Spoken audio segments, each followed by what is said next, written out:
Hello guys, welcome back to this channel. My name is मेघना and I hope आप सभी की तैयारी जो है वो एग्ज़ाम के लिए बहुत अच्छी चल रही होगी। एंड आप सभी को पता है आईबीपीएस एंड एसबीआई क्लर्क का जो एग्ज़ाम है वो नवंबर एंड आपका जो नवंबर का जो एंड है उसमें होने वाला है। ठीक है, तो अब आपको यहाँ पे बहुत इंपॉर्टेंट है समझना कि हम मेंस को कैसे अच्छे से टारगेट कर सकते हैं ताकि हमारा जो कट ऑफ है ओवरऑल वो तो क्लियर हो साथ है हमारे स्कोर भी बहुत अच्छा बन पाए। ये सबसे ज़्यादा इंपॉर्टेंट रहेगा कि हम अच्छा स्कोर कैसे कर पाएंगे। उसके लिए हमें ये जानना बहुत ज़रूरी है कि हम हर एक पर्टिकुलर सब्जेक्ट में कैसे अच्छा एक अटेम्प्ट निकाल सकते हैं और मैक्सिमम स्कोर किसी एक सब्जेक्ट से कर सकते हैं। आपके लिए हर एक सब्जेक्ट यहाँ पे हर एक कंपोनेंट जो है वो आपके मेंस का बहुत इंपॉर्टेंट है। जीए हो गया, इंग्लिश हो गया, रीजनिंग हो गया, कॉन्ट्स हो गया, हर एक इंपॉर्टेंट है। बट इंडिविजुअली आप हर एक सब्जेक्ट में कितना अच्छा परफॉर्म कर सकते हो and that is going to decide your future here. ठीक है, और मेंस में अब ये लास्ट फेज है आपका मेंस का, इसके बाद सीधे आपकी फाइनलिस्ट तैयार होगी। तो बिल्कुल सारा एफर्ट यहाँ पे मार दीजिए और 100% अपना यहाँ पे अपना जो हार्ड वर्क है, अपना जो स्ट्रेटेजी है, अपना स्मार्ट वर्क है, सब यहाँ पे लगा लीजिए। सो आज की वीडियो आप सभी के लिए काफ़ी इंपॉर्टेंट रहने वाली है बिकॉज आज की इस वीडियो में वी विल अंडरस्टैंड कि मेंस के लिए रीजनिंग की हमारी क्या स्ट्रेटेजी होनी चाहिए ताकि हम एक अच्छा स्कोर यहाँ पे SBI and IBPS clerk mains के लिए बना पाए। ठीक है, तो चलिए स्टार्ट करते हैं दोस्तों। एंड बिफोर स्टार्टिंग एक इम्पॉर्टेंट इन्फॉर्मेशन आप सभी के लिए। अभी यहाँ पे आपका 19 अक्टूबर जो आपका चल रहा है, ठीक है, 21 अक्टूबर तक आपका यहाँ पे दिवाली सेल चल रहा है। सो आप क्या कर सकते हो, किसी भी एक जो आपके कोर्सेज हैं उसमें एक अच्छा डिस्काउंट के साथ आप उनमें एनरोल कर सकते हो अभी इस अपॉर्चुनिटी के अंदर। तो अभी हम बैंकिंग एग्जाम्स की बात करें तो ये आपका जो बैंकिंग महापैक है उसके अंदर आपको 77% का ऑफ मिल रहा है। And if you will use this Diwali 77 code, ये दिवाली 77 कोड आपको यूज़ करना है एंड आप इसको डिस्काउंट को अवेल कर सकते हो। अगेन इसकी जो वैलिडिटी है 21 अक्टूबर तक ही रहेगी, मिडनाइट तक। तो आप इसको देखिएगा ज़रूर, इसको आप इसमें डेमो लेक्चर्स देखिएगा, इसमें नॉर्मल आप देखिए क्या क्या डिलीवरेबल्स आपको मिल रहे हैं and then you can decide कि येस आपको इसमें एनरोल करना चाहिए या नहीं करना चाहिए। बट येस, ये आपके लिए बहुत अच्छी अपॉर्चुनिटी है अभी और आप इस अपॉर्चुनिटी का ज़रूर यूज़ करिएगा। ओके गाइज, तो यहाँ पे आपका जो भी स्टूडेंट नेक्स्ट ईयर के लिए प्रिपेयर कर रहे हैं या मीन्स के लिए प्रिपेयर कर रहे हैं, तो आपको अगर टेस्ट वगैरह देने हैं, आपको एक इंटरव्यू आपके लिए इंपॉर्टेंट है, तो वो सारी ही चीज़ें आपको इस कोर्स के अंदर अवेलेबल हो जाती हैं। ठीक है, आप एनरोल कर सकते हैं 3 तरीके से। एक तो आप edutap.in वेबसाइट पे विजिट कर सकते हैं, एक आपको इसी वीडियो के डिस्क्रिप्शन में भी इस कोर्स का लिंक मिल जाएगा, एंड थर्ड आप edutap learning solutions app download करके भी इसके अंदर एनरोल कर सकते हैं। अगर अभी तक हम बात करें जो हमारी एग्जाम डेट सामने आई हुई है, वो एसबीआई क्लर्क की जो मेंस की डेट है वो पहले है 15 and 16 November, and IBPS clerk mains के लिए जो है हमें हमारे पास वो अभी 29 नवंबर है। तो ये जो 2 डेट्स हैं इनको बहुत ध्यान से आप अपने मन में रख लीजिए और समझ जाइए कि यहाँ पे अब आपको क्या मतलब कितना कवर करना है और कितनी चीज़ें अभी यहाँ पे तक ये 15 नवंबर तक कवर करके रखनी है। नेक्स्ट अगर हम यहाँ पे बात करें कुछ सिमिलैरिटीज़ की दोनों एग्जाम के बीच में, क्योंकि समझना बहुत ज़रूरी है, थोड़ा सिलेबस और इंपॉर्टेंट टॉपिक्स आपको सेम मिलेंगे हर एक सेक्शन के अंदर। लेवल ऑफ क्वेश्चंस आपके सेम ही रहेंगे, नंबर ऑफ सब्जेक्ट्स आपके सेम ही रहेंगे एग्जाम के अंदर। Difference will be the exam pattern and the sectional cut off. Sectional cut off आपकी आईबीपीएस क्लर्क में जाएगी बट एसबीआई वाले में नहीं जाएगी। तो थोड़ा सा हमारा एग्जाम पैटर्न डिफरेंट रहता है, number of questions, maximum marks and sectional cut off वाला पार्ट यहाँ पे थोड़ा डिफरेंट रहता है।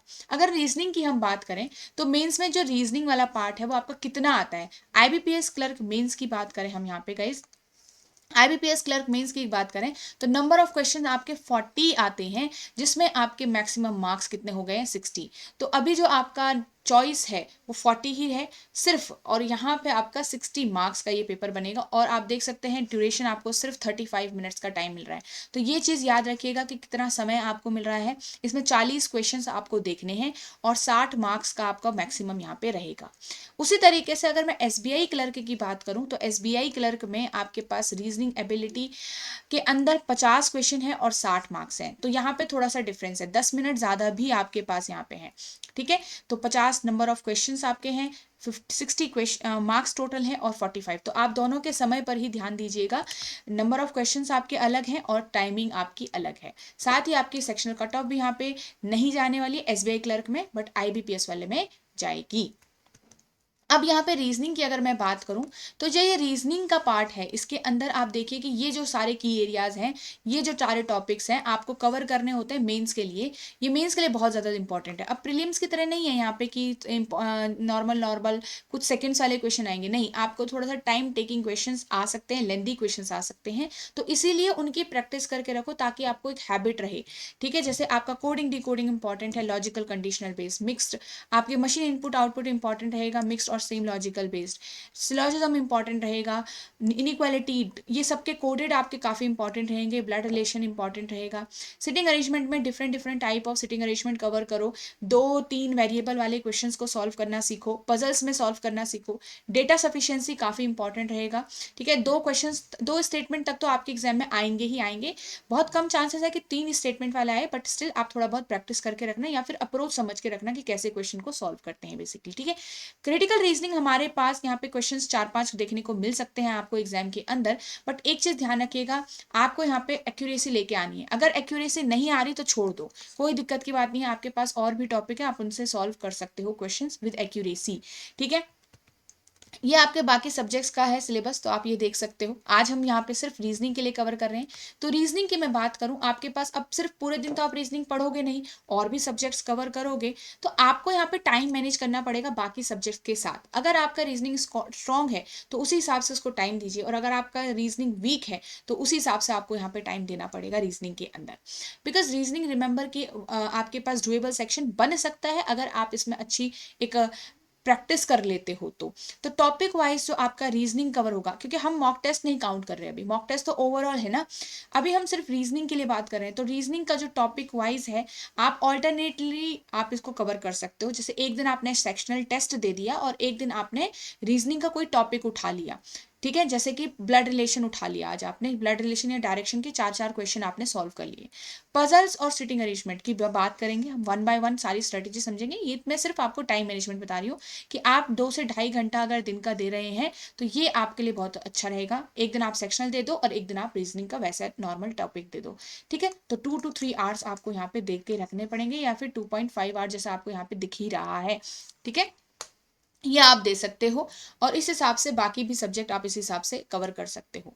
रिमेंबर कि हर एक सब्जेक्ट को आपको एक ऐसा अमाउंट ऑफ टाइम देना पड़ेगा कि जहां से आप वहां से मतलब मार्क्स निकाल के लाने हैं एट द एंड, यही बात है। ठीक है, अब यहाँ पे स्ट्रेटेजी हमारी ओवरऑल क्या रहती है, सबसे पहले तो मॉक टेस्ट की, मॉक टेस्ट भी आप दोगे अभी, और वो बहुत इंपॉर्टेंट है। तो जब आप मॉक टेस्ट दे रहे होंगे तो आपके पास अटेम्प्ट प्लस एनालिसिस आपका होगा, रॉन्ग क्वेश्चंस आपके होंगे कुछ, है ना, तो आपके लिए इनमें समय लगेगा। आपका जो है यहाँ पे सिर्फ 2 से 2.5-3 घंटे का पेपर नहीं है, टेस्ट नहीं है, इसके बाद एनालिसिस में आपको और समय लगेगा, 3-4 घंटे आपको एनालिसिस में लग सकते हैं।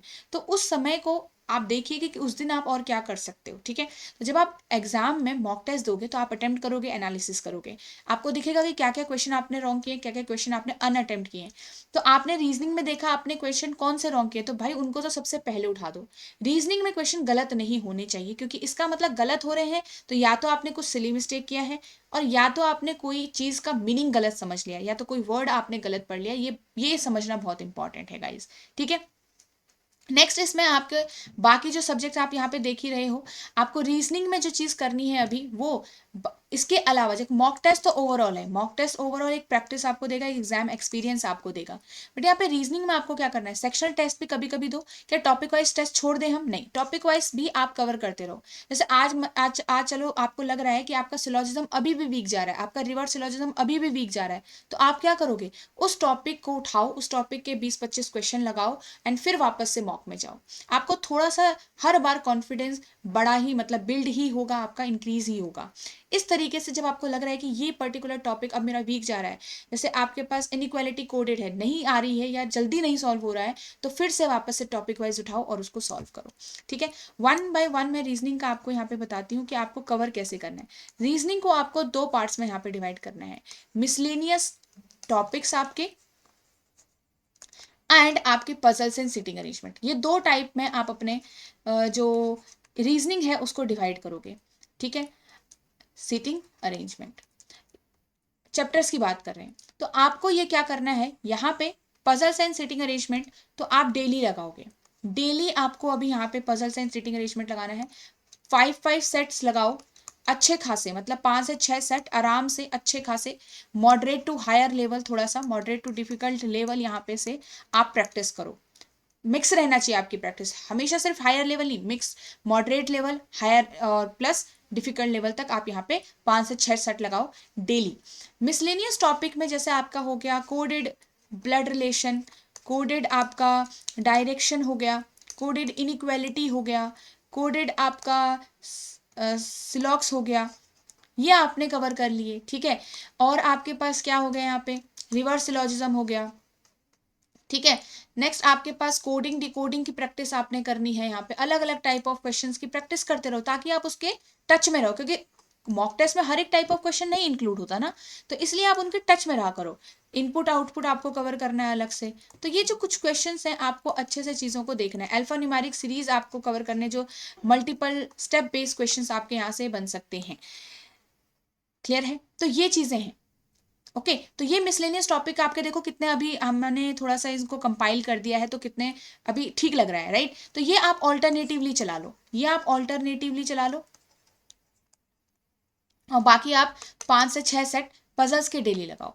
अब यहाँ पे जहाँ पे आप गलती कर रहे हो, पहले तो ये समझो कि आप कोई भी मीनिंग को, कोई भी मतलब शब्द का जो गलत मीनिंग है आपका सही होना चाहिए, सही इंटरप्रेट करा हुआ होना चाहिए आपका। अगर आप गलत कर दोगे तो वो आपका ऑब्वियसली पेपर में, अगर एक भी पॉइंट आपने गलत कर दिया, मिस कर दिया ना, तो पूरा क्वेश्चन गलत हो जाता है। पूरा क्वेश्चन, अब कई बार ऐसा होगा बहुत आसान क्वेश्चन दिख रहा होगा बट आपको एक छोटी सी पॉइंट का मीनिंग समझ नहीं आ रहा होगा, तो वहां पे आपको क्वेश्चन स्किप करना पड़ेगा आपको, राइट। चलिए, तो ये चीज है। अब रीजनिंग का जो पेपर है वो अटेम्प्ट कैसे होता है, रीजनिंग का सेक्शन आप अटेम्प्ट कैसे करते हो। अब आप देख रहे होंगे दोनों ही जो आपके एग्जाम है उसमें रीजनिंग में क्वेश्चन नंबर आपके डिफरेंट डिफरेंट है, बट क्वेश्चन का मार्क्स जो है वो 60 ही है।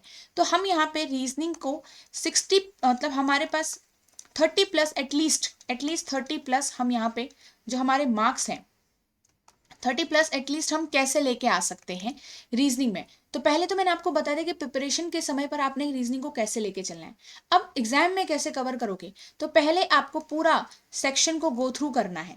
पूरे सेक्शन को जब आप गो थ्रू करोगे, 40 क्वेश्चन या 50 क्वेश्चन को गो थ्रू करोगे आप, तो आप देखोगे यहाँ पे हर एक जगह पर क्वेश्चन कहाँ है, जो आपको क्वेश्चन पहली नज़र में डुएबल लगता है। मतलब आपके पास 35 मिनट्स IBPS में है और 45 मिनट्स आपका SBI में है, तो पहले 15 मिनट्स, तो फर्स्ट 15 मिनट्स में आपने क्या करना है, कोशिश करनी है कि मिसलेनियस टॉपिक के ही क्वेश्चन उठाओ। पहले पजल से सिटिंग पे ध्यान मत देना, जो लॉन्ग सिटिंग पजल है।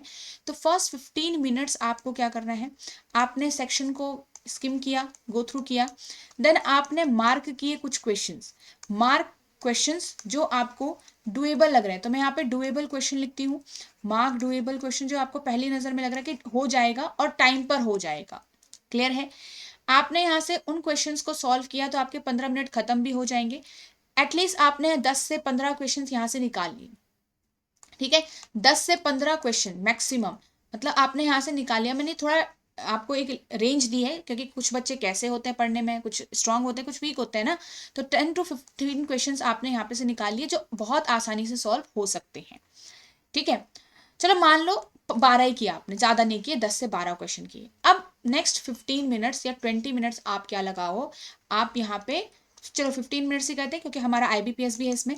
15 मिनट्स, अगर SBI की बात करें तो 20 मिनट्स, और IBPS क्लर्क की बात करें तो नेक्स्ट 15 मिनट्स आपको यहाँ पे क्या करना है, फिर देखना है कि कोई पजल सिटिंग आपकी सॉल्व हो सकती है, कोई पजल सिटिंग आपकी सॉल्व हो सकती है, या फिर कोई इनपुट आउटपुट का क्वेश्चन आपका सॉल्व हो सकता है, तो उसे कवर करो। तो यहाँ पे नेक्स्ट 15 मिनट्स आपके अगेन कुछ क्वेश्चंस यहाँ से कवर हो जाएंगे, ठीक है। उसके बाद लास्ट 15 मिनट्स जो आपके होंगे, बाकी का लास्ट जो टाइम होगा उसमें आप क्या करो, अगेन एक पजल उठा सकते हो। तो बस ध्यान रखना कि आप यहाँ पे अब ज्यादा नहीं कर सकते, अब आप ज्यादा क्वेश्चंस नहीं पे अटेम्प्ट कर सकते, क्योंकि अगर मान लो आखिरी के सपोज आपके पास 4 मिनट बचे हैं, 2-3 मिनट बचे हैं, तो उसमें क्या करोगे, तब आप क्रिटिकल रीजनिंग पढ़ लेना, वो आप बात के लिए छोड़ दो, वो उस टाइम पे आप रीड कर पाओगे बट आप क्वेश्चन नहीं सॉल्व कर पाओगे, राइट। तो पजल्स एंड सिटिंग अरेंजमेंट को ऐसा नहीं कि आप सारी पजल्स बाद में ही करोगे, लास्ट के 10 मिनट के लिए रखोगे, नहीं, वो नहीं करना है। तो बीच के मिडिल के जो 15 to 20 मिनट्स हैं, 15 to 20 मिनट्स है, यहाँ पे ये चीज़ कवर करो एंड देखो कि आप पजल सेटिंग या इनपुट आउटपुट में से कोई चीज़ कवर कर पा रहे हो तो ठीक है। लास्ट टाइम फिर से देखिए कि कोई पजल जो शॉर्ट पजल्स हैं, कोई जो जिसका डेटा जो है वो आपसे सॉल्व हो जाएगा, थोड़ा और दिमाग लगाकर, थोड़ा और एफर्ट डालकर आपसे वो क्वेश्चन सॉल्व हो जाएंगे, ठीक है। तो उनको आप देखो, पर याद रखिएगा जो आप क्वेश्चन सिलेक्ट करोगे, क्वेश्चन का सिलेक्शन बहुत ज़्यादा इंपॉर्टेंट रहेगा। क्वेश्चन का सिलेक्शन जो है वो हमारे पास यहाँ पे बहुत ज़्यादा इंपॉर्टेंट रहेगा रीजनिंग के अंदर। तो जितना अच्छा और जितना सही क्वेश्चन आप सिलेक्ट करोगे और उनको सॉल्व कर पाओगे, आपके चांसेस उतने ज़्यादा हाई हो जाते हैं। अगेन इंपॉर्टेंट चीज़ एक रीजनिंग के अंदर ये है कि यहाँ पे आपको क्या करना है कि रीजनिंग को, क्वेश्चन को आपको ईगो पे नहीं लेना होगा। आपको क्वेश्चन को नॉर्मल पेशेंस के साथ रीड करना है, पेशेंटली रीड करना है आपको, एंड उसके बाद पेपर को अटेम्प्ट करना है, ठीक है। उसके बाद पेपर को अटेम्प्ट करना है। बिल्कुल भी ऐसा प्री डिसाइड होके मत जाइए कि मैं तो इतना ही कर लूंगा और तभी मेरे चांसेस हैं। तब एग्जाम में तब नहीं जाना है ऐसे। एग्जाम में आपको बिल्कुल फ्री माइंड जाना है कि जैसा भी आएगा मैं हैंडल कर लूंगी, ठीक है, कर लूंगी या कर लूंगा। ओके, तो ये चीज आपके उसमें रहनी चाहिए। Okay guys, so I hope ये सारी बातें आपको समझ में आ गई होगी एंड रीजनिंग में आप आराम से बहुत अच्छा अटेम्प्ट कर पाओगे। बट अगेन ध्यान रखिएगा कि हर एक टॉपिक को भी कवर करते रहो साथ के साथ। ऐसा नहीं कि आप सिर्फ मॉक टेस्ट के ही भरोसे रहोगे। मॉक टेस्ट का नंबर जो है वो आपको ये डिसाइड नहीं करेगा सक्सेस होगी कि नहीं होगी। मॉक टेस्ट कितने क्वालिटी वाइज आप मतलब उसमें सॉल्व करते हो, जैसे कि बिल्कुल एग्जाम हॉल में आप बैठे हो ऐसे ही आपको मॉक टेस्ट भी अटेम्प्ट करना होगा। ओके, चलिए, सो thank you so much guys and I hope आपको ये सारी ही चीज़ें समझ में आई होंगी। यहाँ पे जो ये आपके बैंकिंग एग्जाम्स महापैक है उसमें मैं जो आपको मैंने स्टार्टिंग में बताया था उसके ये सारे डिलीवरेबल्स आपको मिलते हैं। तो अगर आप नेक्स्ट ईयर के लिए भी प्रिपेयर कर रहे हो तो ये आपको बिल्कुल स्टार्ट से लेकर एंड तक की एक जो आपकी जर्नी होती है उसमें आपका कंप्लीटली एक साथ आपका देने वाला है, क्योंकि इसमें क्वांट रीजनिंग इंग्लिश की पूरी रिकॉर्डेड वीडियोज आपकी हैं, टॉपिक वाइज टेस्ट हैं प्री प्लस मेंस के, करंट अफेयर आपका अपडेट होता रहेगा जब तक आपका एग्जाम नहीं हो जाता है, कंपाइलेशन आपको मिलेगा मंथली और साथ में एमसीक्यू टेस्ट भी आपको मिलने वाले हैं। डिस्क्रिप्टिव इंग्लिश का आपको यहाँ पे मटेरियल मिलेगा, कंप्यूटर क्लासेस है आपकी इसके अंदर और कंप्यूटर के बाकी मटेरियल आपको मिलेगा।